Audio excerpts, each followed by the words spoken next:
let's see. Down here on the far end of the stage, doing a fabulous job on the banjo, ladies and gentlemen. He plays the banjo, guitar, also a great songwriter. He's had some songs cut by the Country Gentleman and the late Mr. Ralph Stanley, and also the new bluegrass group with stellar players, Sideline. So he's a very talented songwriter and a really nice guy too. Would you make him welcome Mr. Carl Goodman, everybody?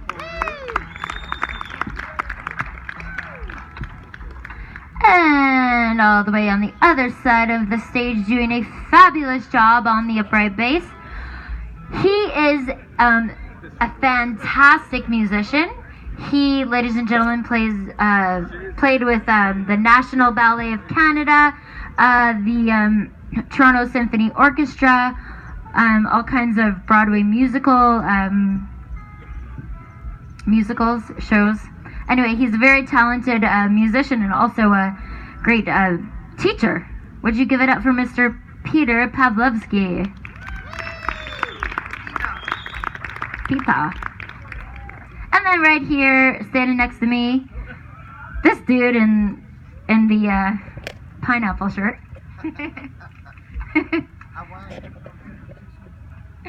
My mango one was good. I am married to him, and anyway, he's a great guy. He's a great songwriter. He's a very talented musician. He's played with fabulous musicians such as Patti Loveless, Terry Clark, the Osborne Brothers, played on the Grand Ole Opry in Nashville many times, and that's where I actually met him. Would you make him welcome Mr. Bobby Nicholas? Thank you, everybody. And over here, my baby mama, my mother to my beautiful twin girls that somebody just took somewhere. I don't know. I don't know if that's good or not. But I'll try not to helicopter my way over there and see what's going on. Anyways, she was signed with her band to Sony Nashville for 6 years, and a very sought after fiddle player, violinist. She plays, teaches, sings, writes, toured all over the world with many great artists and producers, and her name is Amber Nicholas, everybody. Thank you. And right now, speaking of great songwriters, we're going to do one of my favorites. One of my brother-in-law's in a band, a well-known band. They played here a couple of years ago, and they were on tour with Gordon Lightfoot, and this was years ago, and they were in a car, and they saw a guy holding up a sign, and the sign said Mother. That was it. Just said Mother. And Lightfoot was in the passenger seat, and he wrote, and they were in California actually, and he wrote the Redwood Hills that weekend, and he also wrote this song. And so when we start singing it, you'll put the picture together. But it's pretty cool that these guys were just there and kind of saw it unfold. But it's one of my favorite ones, and we're gonna play it for you now.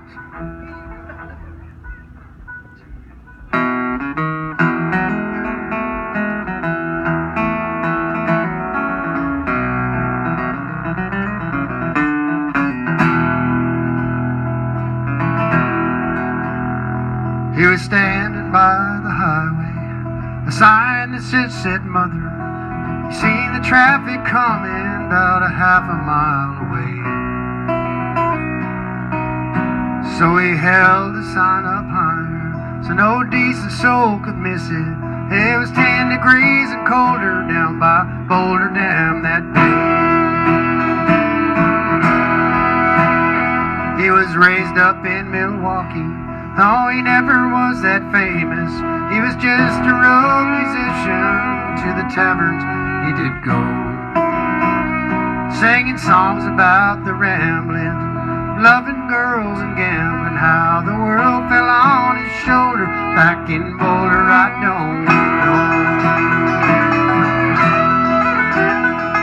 And it was out in Arizona when he heard a lady listening to the lines that he would sing of each song that he would write.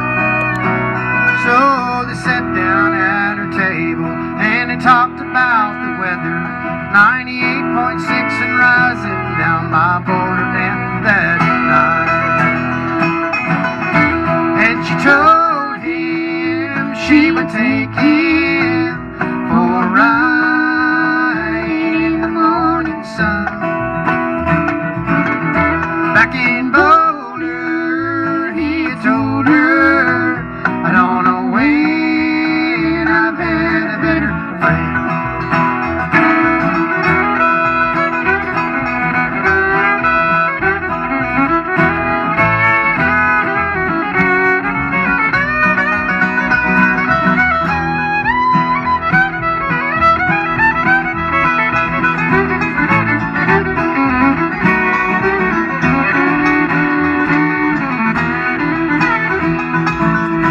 And she told him she would take him for a ride in the morning sun.